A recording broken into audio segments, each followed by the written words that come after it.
بسم اللہ الرحمن الرحیم۔ السلام علیکم، کیا حال ہے آپ لوگوں کی؟ امید کرتا ہوں کہ آپ لوگ ٹھیک ہوں گے، آپ کی پڑھائی کا، آپ کے ایگزامز کی تیاری کا سلسلہ ٹھیک چل رہا ہوگا۔ آج ہم بات کریں گے جاب ٹیسٹ پریپریشن کے حوالے سے کہ how to prepare for job test. سب سے مشکل مرحلہ ہوتا ہے کہ جب ہم کسی جاب کے لیے اپلائی کر دیتے ہیں تو پھر ہمارے ذہن میں آتی ہے بات کہ ہم کیسے تیاری کریں اور کہاں سے شروع کریں۔ خاص طور پر بہت سارے سوالات آتے ہیں بچوں کے کہ ہمیں این ٹی ایس کے حوالے سے، ایٹا کے حوالے سے، یا ایف پی ایس سی، پی پی ایس سی، کے پی پی ایس سی کے ہمارے ایگزامز ہیں، تو اس حوالے سے ہمیں گائیڈ کریں، ہمیں بتائیں کہ ہم کیسے تیاری کریں، کس طریقے سے جو ہے وہ ہم اپنے آپ کو ویل اکوپ کر سکتے ہیں اور اچھا سکور کرنے میں کامیاب ہو سکتے ہیں، اور کس طریقے سے ہم جو ہے وہ جاب حاصل کر سکتے ہیں۔ یہ سب سے بڑا سوال ہوتا ہے۔ تو آپ اگر پچھلے تمام ٹیسٹوں کا بغور جائزہ لیں، اس سے پہلے جو آپ لوگوں نے ٹیسٹ دیے ہیں، اور اگر آپ لوگوں نے پہلے ٹیسٹ نہیں دیے تو جن لوگوں نے دیے ہیں ان لوگوں سے مشورہ کریں، ان لوگوں سے بات کریں، تو آپ کو آئیڈیا ہوگا کہ جتنے بھی ٹیسٹ ہوتے ہیں ان میں کچھ چیزیں جو ہے وہ کامن ہوتی ہیں۔ اور کون سی چیزیں کامن ہوتی ہیں؟ جی، ہر ایک ٹیسٹ کے اندر 3 سے 4 چیزیں ایسی ہیں کہ جو آپ کو ہر ایک ٹیسٹ میں ملیں گی، یعنی کہ آپ کو ہر ایک ٹیسٹ کے اندر انگلش لازمی اٹیمپٹ کرنی پڑتی ہے، یعنی کہ انگلش کا کچھ نہ کچھ پورشن ہوتا ہے۔ اس کے علاوہ کوانٹیٹیو ہوتا ہے، اس کے علاوہ جنرل نالج ہوتا ہے، اور پھر اسپیسیفک جو آپ کا سبجیکٹ ہے، جس حوالے سے آپ نے اپلائی کیا ہوا ہے، جس ڈپارٹمنٹ کی پوسٹ ہے، جو سلیبس آپ کو دیا جاتا ہے، تو وہ سبجیکٹ بھی کچھ نہ کچھ ٹیسٹ کا حصہ ہوتا ہے۔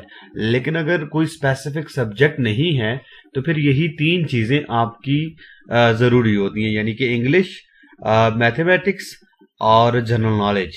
اس کے ساتھ ساتھ سبجیکٹ بھی ہے، اور بعض اوقات آپ کا انالیٹیکل پورشن بھی ہوتا ہے۔ جی ٹھیک ہے جی، تو انالیٹیکل پورشن کی بھی آپ نے تیاری کرنی ہے۔ تو یہ چیزیں ہیں، English, general knowledge, mathematics, subject, اور ساتھ میں انالیٹیکل۔ تو ان چیزوں کو آپ نے پریپیئر کرنا ہے۔ اب سوال یہ پیدا ہوتا ہے کہ انگلش کی تیاری کہاں سے کی جائے، یا انگلش کی کون سی چیزیں ہم تیار کر سکتے ہیں ون پیپر جو جابز ٹیسٹ ہوتے ہیں ان کے لیے۔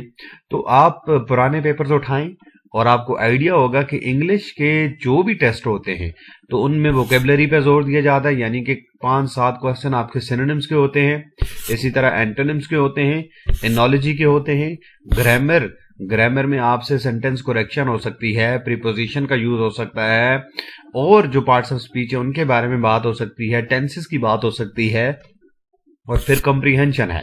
کمپریہنشن میں کیا ہوتا ہے جی؟ کمپریہنشن میں آپ کو پیراگراف دیا جاتا ہے، اور اس پیراگراف کو پڑھ کے سمجھ کے پیراگراف کے آخر میں جو دیے ہوئے سوال ہوتے ہیں ان کے جواب دینے ہوتے ہیں۔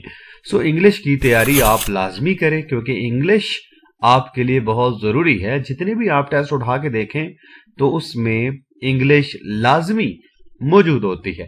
سو انگلش کو اچھی طرح سے تیار کریں، ووکیبلری اپنی بیلڈ کریں، ڈیلی پریکٹس کریں، نئے ورڈز یاد کریں، انالوجی دیکھیں، گرامر پر کام کریں، اور پھر اسی طرح کمپریہنشن پہ بھی کام کریں، تو انشاءاللہ آپ کا انگلش کا جو پورشن ہوگا وہ بہترین طریقے کے ساتھ آپ کمپلیٹ کرنے میں کامیاب ہو سکتے ہیں۔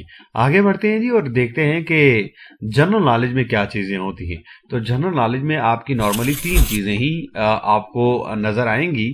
پاکستان افیئرس کے بارے میں چیزیں پوچھی جا سکتی ہیں، اسلامیات کے بارے میں چیزیں ہوتی ہیں، اور کرنٹ افیئرس کے بارے میں۔